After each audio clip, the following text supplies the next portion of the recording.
Good morning to all. I'm Vishwanath KC. Today I'm going to talk about the problems in religious sphere due to marginalization and social exclusion ಅಂತೇಳಿ. ಸಾಮಾಜಿಕ ಹೊರತಳ್ಳುವಿಕೆಯಲ್ಲಿ ಅಥವಾ ಸಾಮಾಜಿಕ ಹೊರತಳ್ಳುವಿಕೆಯಾಗಿ ಕಂಡು ಬರ್ತಕ್ಕಂತಹ ಈ religious group ಅಂದರೆ ಮಾರ್ಜಿನಲೈಸೇಷನ್ religious ಗ್ರೂಪ್ಗಳ ಸಮಸ್ಯೆಗಳನ್ನ ಕುರಿತು ಈ ದಿನ ನಾವು ಮಾತನಾಡ್ತಿದ್ದೀವಿ. ಸಮಾಜ ಅಂತಕ್ಕಂಥದ್ದು ಬಹುತ್ವವಾದಿ ಗುಣವಿರ್ತಕ್ಕಂಥದ್ರಿಂದಾಗಿ ನಮ್ಮ ದೇಶದಲ್ಲಿ ಅಂದರೆ ಭಾರತ ದೇಶದಲ್ಲಿ ವಾಸಿಸುವ ಧಾರ್ಮಿಕ ಸಮುದಾಯಗಳು ಬಹುಸಂಖ್ಯೆಯಲ್ಲಿ ಪ್ರತಿಫಲಿಸುವಂಥದ್ದನ್ನು ನಾವು ನೋಡಬಹುದು. The numerical strength of some of these communities are more overwhelming than the others. ಹಾಗಾಗಿ ಈ ಕೆಲವು ಸಮುದಾಯಗಳ ಸಂಖ್ಯಾತ್ಮಕ ಸಾಮರ್ಥ್ಯವು ಇತರರಿಗಿಂತ ಹೆಚ್ಚಾಗಿರ್ತಕ್ಕಂಥದ್ದನ್ನು ನಾವಿಲ್ಲಿ ನೋಡಬಹುದು. Such communities have been designated as majority religious communities. ಹೌದು, ಅಂತಹ ಸಮುದಾಯಗಳನ್ನು ಬಹುಸಂಖ್ಯಾತ ಧಾರ್ಮಿಕ ಸಮುದಾಯಗಳಾಗಿ ಗೊತ್ತುಪಡಿಸಲಾಗಿದೆ. ಫಾರ್ ಎಕ್ಸಾಂಪಲ್ ದ ಹಿಂದೂಗಳು ಭಾರತದಲ್ಲಿ ಬಹುಸಂಖ್ಯಾತರು.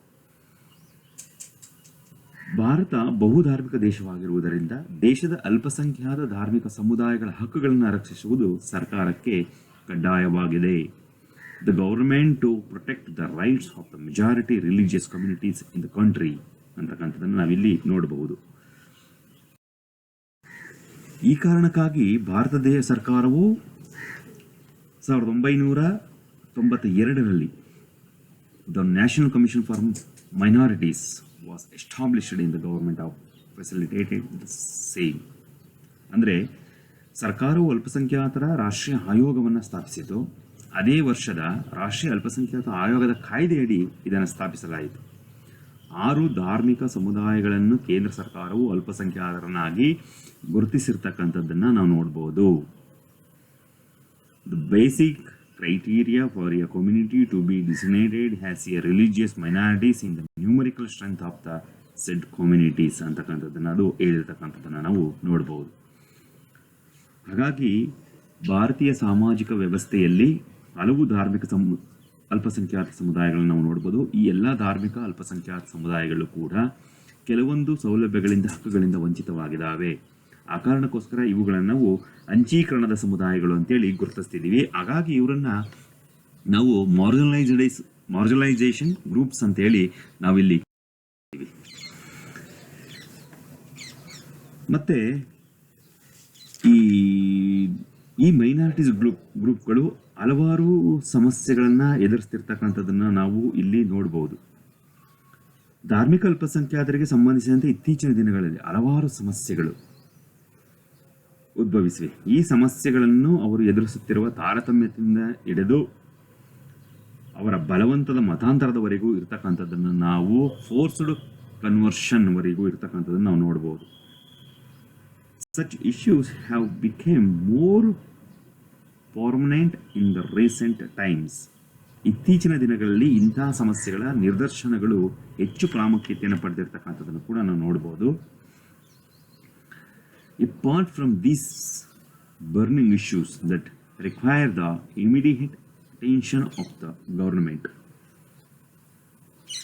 ಸರ್ಕಾರದ ತಕ್ಷಣದ ಗಮನ ಅಗತ್ಯವಿರುವ ಈ ಸುಡುವ ಸಮಸ್ಯೆಗಳ ಹೊರತಾಗಿ ಈ ಸಮುದಾಯಗಳು ಎದುರಿಸುತ್ತಿರುವ ಇತರ ನಿರ್ಬಂಧಗಳಲ್ಲಿ ಬಡತನದ ಸಮಸ್ಯೆಗಳು ಮತ್ತು ಅವುಗಳಲ್ಲಿ ಬೆಳೆದ ಅನ್ಯಲೋಕದ ಭಾವನೆಗಳು ಸೇರಿರತಕ್ಕಂಥದ್ದನ್ನು ನಾವು ನೋಡಬಹುದು. Include problems of poverty and the consequent feeling of alienation that has developed among them ಅಂತಕ್ಕಂಥದ್ದನ್ನು ನಾವು ನೋಡ್ತಕ್ಕಂಥದ್ದು. ಮುಸ್ಲಿಮರು ಭಾರತದಲ್ಲಿ ಅತಿ ದೊಡ್ಡ ಧಾರ್ಮಿಕ ಮತ್ತು ಜನಾಂಗೀಯ ಅಲ್ಪಸಂಖ್ಯಾತರು, ಅದು ಖಂಡಿತ. The Muslims are the largest religious and racial minorities in India. The Indian Christian community and the Jains are religious minorities. The Anglo-Indians are a racial, religious and linguistic minorities in India. ಕ್ರಿಶ್ಚಿಯನರು ಈ ಸಮುದಾಯದ ಧಾರ್ಮಿಕ ಅಲ್ಪಸಂಖ್ಯಾತರು ಮತ್ತು ಜೈನರು ಕೂಡ ಧಾರ್ಮಿಕ ಅಲ್ಪಸಂಖ್ಯಾತರಾಗಿ ಗೋಚರಿಸ್ತಾರೆ. Anglo Indians ಭಾರತದಲ್ಲಿ ಜನಾಂಗೀಯ ಧಾರ್ಮಿಕ ಮತ್ತು ಭಾಷಾ ಅಲ್ಪಸಂಖ್ಯಾತರಾಗಿ ಕಂಡು ಬರ್ತಕ್ಕಂಥದ್ದು ನೋಡ್ಬೋದು. ಸೊ ಇಂತಹ ಅಲ್ಪಸಂಖ್ಯಾತ ಸಮುದಾಯಗಳೇನಿದಾವೋ ಅಂದರೆ ಮಾರ್ಜಿನಲೈಸ್ಡ್ ರಿಲಿಜಿಯಸ್ ಗ್ರೂಪ್ಸ್ ಏನಿದೆಯೋ ಇಂತಹ ಅಲ್ಪಸಂಖ್ಯಾತ ಸಮುದಾಯಗಳು ಅಂದರೆ ಅಂಚೀಕರಣದ ಸಮುದಾಯಗಳು ಎದುರಿಸ್ತಿರ್ತಕ್ಕಂಥ ಸಮಸ್ಯೆಗಳನ್ನ ನಾವು ನೋಡಬಹುದು. ಯಾವ್ಯಾವುದು ಅಂದರೆ, ಒಂದು ಮೊದಲಿಗೆ ನಾವು ಹೇಳುತ್ತಕ್ಕಂಥದ್ದು ಪ್ರಾಬ್ಲಮ್ ಆಫ್ ಐಡೆಂಟಿಟಿ ಅಂತೇಳಿ, ಗುರುತಿನ ಸಮಸ್ಯೆಗಳು ಅಂತೇಳಿ. ಸಾಮಾಜಿಕ ಸಾಂಸ್ಕೃತಿಕ ಆಚರಣೆಗಳು, ಇತಿಹಾಸ ಮತ್ತು ಹಿನ್ನೆಲೆಗಳಲ್ಲಿನ ವ್ಯತ್ಯಾಸಗಳಿಂದಾಗಿ ಅಲ್ಪಸಂಖ್ಯಾತರ ಗುರುತಿನ ವಿಷಯದೊಂದಿಗೆ ಗ್ರಹಿಸಬೇಕಾಗಿರ್ತಕ್ಕಂಥ ಅಗತ್ಯತೆ ಇದೆ.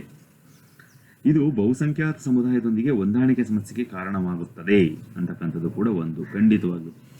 This give rise to the problem of adjustment with the majority community. ಗುರುತಿಸಬೇಕಾದಂಥ ಅಗತ್ಯತೆ ಇದೆ. ಹಾಗಾಗಿ ಪ್ರಾಬ್ಲಮ್ ಆಫ್ ಐಡೆಂಟಿಟಿ, ಗುರುತಿನ ಐಡೆಂಟಿಟಿ. ಸೊ ಬಹುತೇಕವಾಗಿ ಈ ಅಲ್ಪಸಂಖ್ಯಾತ ಸಮುದಾಯಗಳು ಅಂದರೆ ಮಾರ್ಜಿನಲೈಸ್ಡ್ ರಿಲಿಜಿಯಸ್ ಗ್ರೂಪ್ಸ್ ಅಂತಕ್ಕಂಥದ್ದು ಏನಿದೆಯೋ ಇದು ತನ್ನದೇ ಆದಂಥ ಐಡೆಂಟಿಟಿಯನ್ನು ಉಳಿಸ್ಕೊಳ್ಳುವಂತಹ ಕಾರಣದಿಂದಾಗಿ ಸಮಾಜದಲ್ಲಿ ತನ್ನ ಹೋರಾಟವನ್ನು ಮಾಡುವಂಥದ್ದನ್ನು ಅಥವಾ ಅದರ ಬಗ್ಗೆ ತುಂಬ ಕಾನ್ಷಿಯಸ್ ಆಗಿರ್ತಕ್ಕಂಥದ್ದನ್ನು ನಾವಿಲ್ಲಿ ಗ್ರಹಿಸ್ಬೋದು. ಹಾಗಾಗಿ ನಮಗೆ ಮೊದಲು ಗೋಚರಿಸೋದು ಅಂದರೆ ಬಹುಸಂಖ್ಯಾತ ಸಮುದಾಯದೊಳಗೆ ಅಲ್ಪಸಂಖ್ಯಾತ ಸಮುದಾಯ ಅನ್ನುವಂಥದ್ದು ತನ್ನದೇ ಆದಂತಹ ಐಡೆಂಟಿಟಿಯನ್ನು ಉಳಿಸ್ಕೊಳ್ಳುವಂಥ ನಿಟ್ಟಿನಲ್ಲಿ ಇವತ್ತು ದೊಡ್ಡ ಸಮಸ್ಯೆಯನ್ನು ಎದುರಿಸ್ತಿರ್ತಕ್ಕಂಥದ್ದು ನಾವು.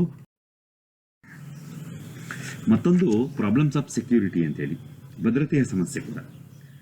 Different identity and their small number relative to the rest of the society develop feeling and insecurity about their life, assets and well being. ವಿಭಿನ್ನ ಗುರುತು ಮತ್ತು ಸಮಾಜದ ಇತರರಿಗೆ ಹೋಲಿಸಿದರೆ ಅವರ ಸಣ್ಣ ಸಂಖ್ಯೆಯು ಅವರ ಜೀವನ, ಸೊತ್ತುಗಳು ಮತ್ತು ಯೋಗಕ್ಷೇಮದ ಬಗ್ಗೆ ಅಭದ್ರತೆಯ ಭಾವನೆಯನ್ನು ಸೆಳೆತಿರ್ತಕ್ಕಂಥದ್ದನ್ನು ನಾವು ನೋಡ್ಬೋದು. ಸೊ ಈ ನಿಟ್ಟಿನಲ್ಲಿ ಮೈನಾರಿಟೀಸ್ ಗ್ರೂಪ್ಗಳಿಗೆ ನಾವು ಸೆಕ್ಯೂರಿಟಿಯನ್ನು ಕೊಡಬೇಕಾಗಿರ್ತಕ್ಕಂಥದ್ದು, ಅವರನ್ನು ಸಂರಕ್ಷಣೆ ಮಾಡಬೇಕಾಗಿರ್ತಕ್ಕಂಥದ್ದು ಭಾರತೀಯ ಸಂವಿಧಾನದ ಹಾಗೂ ಸರ್ಕಾರದ ಜವಾಬ್ದಾರಿಯಾಗಿರ್ತಕ್ಕಂಥದ್ದನ್ನು ನಾವು ನೋಡ್ಬೋದು. This sense of insecurity may get, ಅಂದರೆ ಸಮಾಜದಲ್ಲಿ ಬಹುಸಂಖ್ಯಾತ ಮತ್ತು ಅಲ್ಪಸಂಖ್ಯಾತ ಸಮುದಾಯಗಳ ನಡುವಿನ ಸಂಬಂಧಗಳು ಬಿಗಡಾಯಿಸಲ್ಪಟ್ಟಾಗ ಅಥವಾ ಹೆಚ್ಚು ಸೌಹಾರ್ದಯುತವಾಗಿರದ ಸಮಯದಲ್ಲಿ ಈ ಅಭದ್ರತೆಯ ಪ್ರಜ್ಞೆಯು ಎದ್ದು ಕಾಣ್ತಕ್ಕಂಥದ್ದನ್ನು ನಾವು ನೋಡ್ಬೋದು. ಖಂಡಿತವಾಗ್ಲೂ relations between the majority and the minority communities in a society are strain or not much cordial.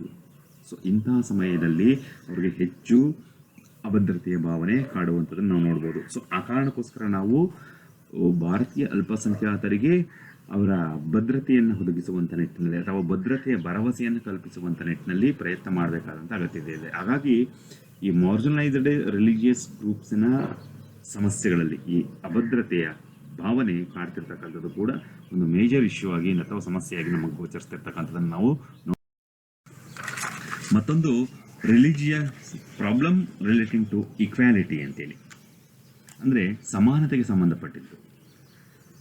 ಒಂದು ಸಮಾಜದಲ್ಲಿನ ಅಲ್ಪಸಂಖ್ಯಾತ ಸಮುದಾಯವು ತಾರತಮ್ಯದ ಪರಿಣಾಮವಾಗಿ ಅಭಿವೃದ್ಧಿಯ ಅವಕಾಶಗಳ ಪ್ರಯೋಜನವನ್ನು ಕಳೆದುಕೊಳ್ಳಬಹುದು. ಖಂಡಿತವಾಗಿ the minority community in a society May remain deprived of the benefit of opportunities of development as A result of discrimination ಅಂತೇಳಿ. Because of the differences in the identity, the minority community develops the precautions of the sense of inequality ಅಂತೇಳಿ.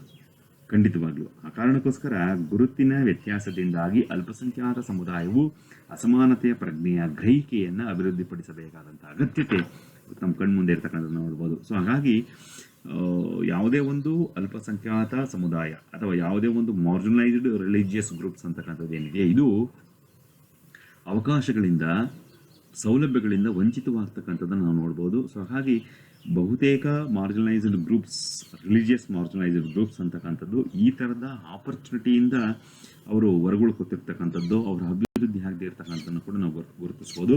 ಹಾಗಾಗಿ ಪ್ರಸ್ತುತದಲ್ಲಿ ಈ marginalised religious ಗ್ರೂಪ್ಸ್ನ ಸಮಸ್ಯೆಗಳಲ್ಲಿ ಇದು ಒಂದು major problems ಅಂತ ನಾವು ಇಲ್ಲಿ ಕನ್ಸಿಡರ್ ಮಾಡ್ತಿದ್ದೀವಿ. ಮತ್ತೊಂದು ಸಮಸ್ಯೆಗಳು problems of communal tensions and points ಅಂತೇಳಿ, ಕೋಮು ಉದ್ವಿಗ್ನತೆ ಮತ್ತು ಗಲಭೆಗಳ ಸಮಸ್ಯೆಗಳು ಅಂತಕ್ಕಂಥದ್ದನ್ನು ನಾವಿಲ್ಲಿ ನೋಡ್ತಕ್ಕಂಥದ್ದು. ಸ್ವಾತಂತ್ರ್ಯದ ನಂತರ ಕೋಮು ಉದ್ವಿಗ್ನತೆ ಮತ್ತು ಗಲಭೆಗಳು ನಿರಂತರವಾಗಿ ಹೆಚ್ಚುತ್ತಿರ್ತಕ್ಕಂಥದ್ದನ್ನು ನಾವು ನೋಡ್ಬೋದು. ಇನ್ಕ್ರೀಸಿಂಗ್ ಸಿನ್ಸ್ ಇಂಡಿಪೆಂಡೆನ್ಸ್ ಅಂತ ನಾವು ಹೇಳ್ತೀವಿ. Communal tensions and riots have been incessantly increasing since independence ಅಂತ ನಾವು ಗುರುತಿಸ್ತಿದ್ದೀವಿ. ಸೊ ಆ ಕಾರಣಕ್ಕೋಸ್ಕರ ಇಲ್ಲಿ ಈ ಕೋಮು ಉದ್ವಿಗ್ನತೆ ಅಂತಕ್ಕಂಥದ್ದು ಏನಿದೆಯೋ ಅಥವಾ ಕೋಮು ಗಲಭೆಗಳು ಅಂತ ಏನು ಕರಿತೀವೋ, ಕೋಮು ದ್ವೇಷ ಅಥವಾ ದಳ್ಳೂರಿ ಅಂತಕ್ಕಂಥದ್ದು ಏನು ಕರಿತೀವಿ, ಇದು ಸ್ವತಂತ್ರ ನಂತರದಲ್ಲಿ ಹೆಚ್ಚಾಗಿರ್ತಕ್ಕಂಥ ನಾವು ಗುರುತಿಸ್ಬೋದು. ಯಾವುದೇ ಕಾರಣಕ್ಕಾಗಿ ಕೋಮು ಉದ್ವಿಗ್ನತೆ ಗಲಭೆಗಳು ನಡೆದಾಗ ಅಲ್ಪಸಂಖ್ಯಾತರ ಹಿತಾಸಕ್ತಿಗಳಿಗೆ ಬೆದರಿಕೆ ಬರ್ತಕ್ಕಂಥದ್ದು ಕೂಡ ಖಂಡಿತವಾಗ್ಲೂ ಇದು ನಡೀತಿದೆ. ಮೈನಾರಿಟಿ ಇಂಟ್ರೆಸ್ಟ್ ಗೆಟ್ ಥ್ರೆಟನ್ಡ್ ಅಂತೇಳಿ ಅವ್ರಿಗೆ ತುಂಬ ತೊಂದರೆ ಆಗ್ತಿದೆ. ಸೊ ಈ ಕಾರಣದಲ್ಲಿ ಈ ಬಹುಶಃ ಕೆಲವೊಮ್ಮೆ ಅಲ್ಪಸಂಖ್ಯಾತ ಸಮುದಾಯಗಳು ಅಥವಾ ಮಾರ್ಜಿನಲೈಸ್ಡ್ ಅಲ್ಪಸಂಖ್ಯಾತ ಸಮುದಾಯಗಳು ಅಂತಕ್ಕಂಥದ್ದು ಏನಿದೆಯೋ, ಇವು ಧಾರ್ಮಿಕ ಅಲ್ಪಸಂಖ್ಯಾತ ಸಮುದಾಯಗಳು ಅಂತಕ್ಕಂಥದ್ದು ಕೆಲವೊಮ್ಮೆ ಕೋಮು ಉದ್ವಿಗ್ನತೆಗೆ ಒಳಗಾಗಿ ತಮ್ಮ ಆಸ್ತಿಪಾಸ್ತಿಗಳನ್ನು ನಷ್ಟ ಮಾಡ್ಕೊಂಡಿರ್ತಕ್ಕಂಥದ್ದನ್ನು, ತಮಗೆ ಅಭದ್ರತೆಯ ಭಾವನೆ ಹೆಚ್ಚು ಕಾಡುವಂಥದ್ದನ್ನು, ಇನ್ಸೆಕ್ಯೂರಿಟಿಯವರಿಗೆ ಹೆಚ್ಚು ಕಾಡುವಂಥದ್ದನ್ನು ಕೂಡ ನಾವಿಲ್ಲಿ ನೋಡ್ಬೋದು. ಸೊ ಹಾಗಾಗಿ ಈ ಒಂದು ಸಮಸ್ಯೆಯನ್ನು ಅಲ್ಪಸಂಖ್ಯಾತ ಸಮುದಾಯಗಳು ಇವತ್ತು ಎದುರಿಸ್ತಿರ್ತಕ್ಕಂಥದ್ದು ನಾವು ನೋಡ್ಬೋದು. ಸೊ ಹಾಗಾಗಿ ಇವರಿಗೆ ಈ ಕಮ್ಯುನಲ್ ಉದ್ವಿಗ್ನತೆಗಳನ್ನು ಅಥವಾ ಈ ಒಂದು ಕೋಮು ಉದ್ವಿಗ್ನತೆಗಳನ್ನು ಅಥವಾ ಕೋಮು ಗಲಭೆಗಳನ್ನು ನಿಯಂತ್ರಿಸುವಂಥ ಅಥವಾ ಆ ಮೂಲಕ ಅವ್ರಿಗೆ ಸೆಕ್ಯೂರಿಟಿಯನ್ನು ಕೊಡುವಂತಹ, ಭದ್ರತೆಯನ್ನು ಕಲ್ಪಿಸಿಕೊಡುವಂತಹ ಜವಾಬ್ದಾರಿ ಸರ್ಕಾರದ ಮೇಲೆ ಇರತಕ್ಕಂಥ ನೋಡ್ಬೋದು. ಸೊ ಹಾಗಾಗಿ ಈ ಮಾರ್ಜಿನಲೈಸ್ಡ್ ರಿಲಿಜಿಯಸ್ ಗ್ರೂಪ್ಸ್ ಅವರ ಒಂದು ಪ್ರಾಬ್ಲಮ್ಸಲ್ಲಿ ನಾವು ಈ ಕಮ್ಯುನಲ್ ಟೆನ್ಷನ್ ಅಂತಕ್ಕಂಥದ್ದು ಏನಿದೆಯೋ ಅಥವಾ ಕೋಮು ಉದ್ವಿಗ್ನತೆ ಅಥವಾ ಕೋಮು ಗಲಭೆಗಳು ಅಂತಕ್ಕಂಥದ್ದು ಏನಿದೆಯೋ, ಇದು ಒಂದು ಮೆಜಾರಿಟಿ ಪ್ರಾಬ್ಲಮ್ಸ್ ಆಗಿ ನಾವಿಲ್ಲಿ ಕನ್ಸಿಡರ್ ಮಾಡ್ತಕ್ಕಂಥದ್ದನ್ನ ನಾವಿಲ್ಲಿ ನೋಡಬಹುದು. ಮತ್ತೊಂದು ಪ್ರಾಬ್ಲಮ್ಸ್ ಅಂತಕ್ಕಂಥದ್ದು ಏನು ಅಂತೇಳಿ, lack of representations in civil service and politics ಅಂತೇಳಿ. ಖಂಡಿತವಾಗ್ಲೂ ಇವರು ಈ ಸಿವಿಲ್ ಸರ್ವಿಸ್ ಆಡಳಿತಾತ್ಮಕ ವ್ಯವಸ್ಥೆಯಲ್ಲಿ ಅಥವಾ ಆಡಳಿತಾತ್ಮಕ ಸೇವೆಯಲ್ಲಿ ಅಥವಾ ಮತ್ತು ರಾಜಕೀಯದಲ್ಲಿ ಇವರ ಪ್ರಾತಿನಿಧ್ಯದ ಕೊರತೆ ಇರ್ತಕ್ಕಂಥ ನೋಡ್ಬೋದು. ಕಾರಣ ಇಷ್ಟೇ, ಅವರು ಒಂದು ಮೈನಾರಿಟಿ ಗ್ರೂಪ್ಸ್ ಆಗಿರೋದ್ರಿಂದ ಅವರನ್ನು ಬೆಂಬಲಿಸುವಂಥ ವರ್ಗ ಕಡಿಮೆ ಇರೋದ್ರಿಂದಾಗಿ ಅವರು ಒಂದು ರಾಜಕೀಯ ಶಕ್ತಿಯಾಗಿ ಒಂದು ಧ್ವನಿಯಾಗಿ ಬೆಳೆಯೋದಕ್ಕೆ ಸಾಧ್ಯ ಆಗ್ತಿಲ್ಲ ಅಂತೇಳಿ.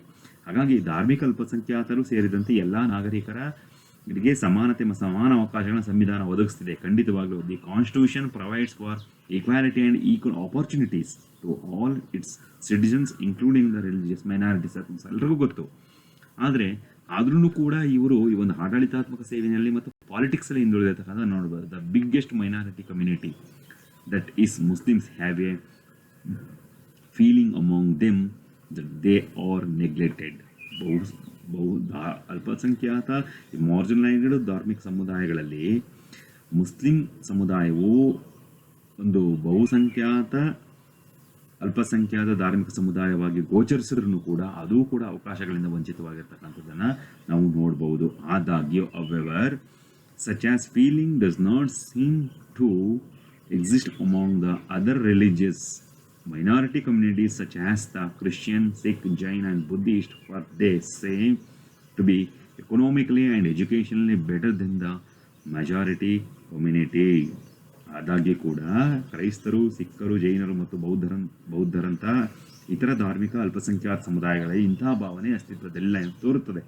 ಏಕೆಂದರೆ ಅವರು ಬಹುಸಂಖ್ಯಾತ ಸಮುದಾಯಕ್ಕಿಂತ ಆರ್ಥಿಕ ಉತ್ತಮರು ಎಂದು ತೋರ್ತಿರ್ತದ್ರಿಂದ ಅವರು ಸ್ವಲ್ಪ ತಕ್ಕ ಮಟ್ಟಿಗೆ ಇರೋದ್ರಿಂದ. ಆದರೆ ಇದರಲ್ಲಿ ಹೊರತಾಗಿರ್ತಕ್ಕಂಥ ಅಂದರೆ ಮುಸ್ಲಿಮ್ಸ್, ಅವರಲ್ಲಿ ಇನ್ನೂ ಕೂಡ ಶೈಕ್ಷಣಿಕವಾಗಿ ಆರ್ಥಿಕವಾಗಿ ಮೇಲೇಳೋದಕ್ಕೆ ಅಥವಾ ಅಭಿವೃದ್ಧಿಯನ್ನು ಕಾಣೋದಕ್ಕೆ ಸಾಧ್ಯವಾಗಿಲ್ಲ ಅಂತಲೇ ಹೇಳ್ಬೋದು. ಸೊ ಹಾಗಾಗಿ ಅಲ್ಪಸಂಖ್ಯಾತ ಸಮುದಾಯಗಳನ್ನು ಬೆಂಬಲಿಸುವಂಥ ವರ್ಗದ ಕೊರತೆ ಇರೋದ್ರಿಂದಾಗಿ ಮತ್ತು ಅವರಲ್ಲಿ ವಿದ್ಯಾವಂತರ ಸಂಖ್ಯೆ ತುಂಬ ಕಡಿಮೆ ಇರೋದ್ರಿಂದಾಗಿ ಏನಾಗ್ತಿದೆ ಅಂತ ಅಂದರೆ ಒಂದು ಆಡಳಿತಾತ್ಮಕ ಸೇವೆಗಳಲ್ಲಿ ಮತ್ತು ರಾಜಕೀಯದಲ್ಲಿ ಅವರು ತನ್ನ ಅಸ್ತಿತ್ವವನ್ನು ಉಳಿಸ್ಕೊಳ್ಳೋದಕ್ಕೆ ಅಥವಾ ಒಂದು ಧ್ವನಿಯಾಗೋದಕ್ಕೆ ಸಾಧ್ಯ ಆಗ್ತಿಲ್ಲ ಅಂತಕ್ಕಂಥದ್ದು ಒಂದು ವೇಳೆ ಅವರಿಗೆ ಎಜುಕೇಷನ್ ಅಂತಕ್ಕಂಥದ್ದು ಇದ್ರೂ ಕೂಡ ಆಡಳಿತಾತ್ಮಕವಾಗಿ ಅವರು ಚೆನ್ನಾಗಿದ್ದಾರೆ, ಆರ್ಥಿಕವಾಗೂ ಕೂಡ ಚೆನ್ನಾಗಿದ್ದಾರೆ ಅಂದ್ರೂ ಕೂಡ ಅವ್ರನ್ನ ಬೆಂಬಲಿಸುವಂಥ ವರ್ಗ ಕಡಿಮೆ ಇರೋದ್ರಿಂದಾಗಿ ಅವರು ಆಡಳಿತಾತ್ಮಕ ಸೇವೆ ಮತ್ತು ರಾಜಕೀಯದಲ್ಲಿ ಪ್ರಾತಿನಿಧ್ಯತೆಯನ್ನು ಗಳಿಸ್ಕೊಳ್ಳೋದಕ್ಕೆ ಅವ್ರಿಗೆ ಸಾಧ್ಯ ಆಗಿಲ್ಲ ಅಂತ ನಾವು ಹೇಳ್ಬೋದು.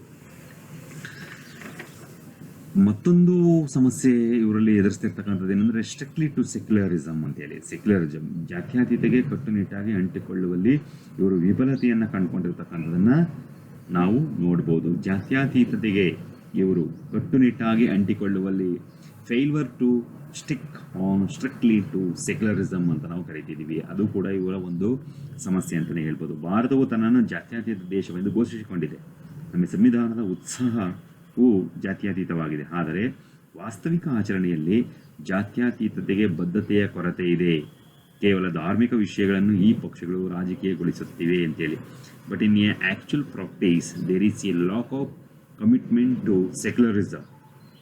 Purely religious issues are often prioritization by these parties ಅಂತ ಹೇಳಿ. ಸೊ ಹಾಗಾಗಿ ಜಾತ್ಯತೀತತೆಗೆ ಬದ್ಧವಾಗಿ ಅಥವಾ ಜಾತ್ಯತೀತತೆಯನ್ನು ಅಕ್ಸೆಪ್ಟ್ ಮಾಡಿಕೊಂಡು ಅದರಂತೆ ನಾವು ನಿರ್ವಹಣೆಯನ್ನು ಮಾಡೋದಕ್ಕೆ ಎಲ್ಲೋ ಒಂದು ಕಡೆ ಫೇಲ್ವರ್ ಆಗ್ತಿದ್ದೀವಿ ಅಂತೇಳಿ. ಹಾಗಾಗಿ failure to stick on strictly to secularism ಅಂತ ನಾವು ಹೇಳ್ತಿದ್ದೀವಿ. ಹಾಗಾಗಿ ಇದು ಕೂಡ ಒಂದು ಕಾರಣ ಆಗಿರ್ತಕ್ಕಂಥದ್ದು. ಹಾಗಾಗಿ ಎಲ್ಲೋ ಒಂದು ಕಡೆ ನಾವು ಜಾತ್ಯತೀತ ರಾಷ್ಟ್ರ ಅಂತ ಹೇಳಿಸ್ಕೊಂಡ್ರೂ ಕೂಡ ಎಲ್ಲೋ ಒಂದು ಕಡೆ ಧರ್ಮವನ್ನೇ ಪ್ರತ್ಯೇಕಗೊಳಿಸುವಂಥ ನಿಟ್ಟಿನಲ್ಲಿ ಕೆಲವೊಂದು ವಿಚಾರಗಳು ಬೆಳವಣಿಗೆಗಳು ನಡೀತಿರ್ತಕ್ಕಂಥದ್ದು ನೋಡ್ಬೋದು. ಹಾಗಾಗಿ ಧರ್ಮಗಳ ನಡುವೆ ಎಲ್ಲ ಧರ್ಮಗಳು ಸಮಾನರು ಅಂತ ಹೇಳಿದ್ರು ಕೂಡ ಕೆಲವೊಮ್ಮೆ ಧರ್ಮಗಳನ್ನು ಪ್ರತ್ಯೇಕಗೊಳಿಸಿ ಕೆಲವೊಂದು ಸಮಸ್ಯೆಗಳನ್ನು ಕ್ರಿಯೇಟ್ ಮಾಡುವಂಥದ್ದು, ಕೆಲವೊಮ್ಮೆ ಈ ಧಾರ್ಮಿಕ ವಿಚಾರಗಳೇ ರಾಜಕೀಯ ಶಕ್ತಿಯಾಗಿ ಅಥವಾ ಒಂದು ರಾಜಕೀಯ ಪ್ರೇರಿತವಾಗಿ ಕೆಲವೊಂದು ಸಮಸ್ಯೆಗಳನ್ನು ಒಡ್ಡುವಂಥದ್ದನ್ನು ಕೂಡ ನಾವು ನೋಡ್ಬೋದು. ಈ ನಿಟ್ಟಿನಲ್ಲಿ ಮಾರ್ಜಿನಲೈಸ್ಡ್ ಗ್ರೂಪ್ಸ್ ಅಂತ ನಾವೇನು ಕರಿತೀವಿ ಅಥವಾ ಈ ಮಾರ್ಜಿನಲೈಸ್ಡ್ ರಿಲಿಜಿಯಸ್ ಗ್ರೂಪ್ಸ್ ಅಂತ ಏನು ಕರಿತಿದ್ದೀವೋ ಅವು ಸಮಾಜದಲ್ಲಿ ಕೆಲವೊಂದು ಮೇಜರ್ ಸಮಸ್ಯೆಗಳನ್ನು, ಅಂದರೆ ಈ ಎಲ್ಲ ಮೇಜರ್ ಸಮಸ್ಯೆಗಳನ್ನು ಅಥವಾ ಇಶ್ಯೂಸ್ಗಳನ್ನು ಇವತ್ತು ಎದುರಿಸ್ತಿರ್ತಕ್ಕಂಥದ್ದು ನಾವು ನೋಡ್ಬೋದು. ಸೊ ಹಾಗಾಗಿ ಇದ್ರ ಬಗ್ಗೆ ಗಮನ ಹರಿಸುವಂತಹ ಚಿಂತನೆ ಮಾಡುವಂತಹ ಅಗತ್ಯತೆ ಇಂದಿಗೂ ಕೂಡ ಇದೆ ಅಂತಕ್ಕಂಥದ್ದನ್ನು ನಾವು ಹೇಳ್ಬೋದು. Thank you.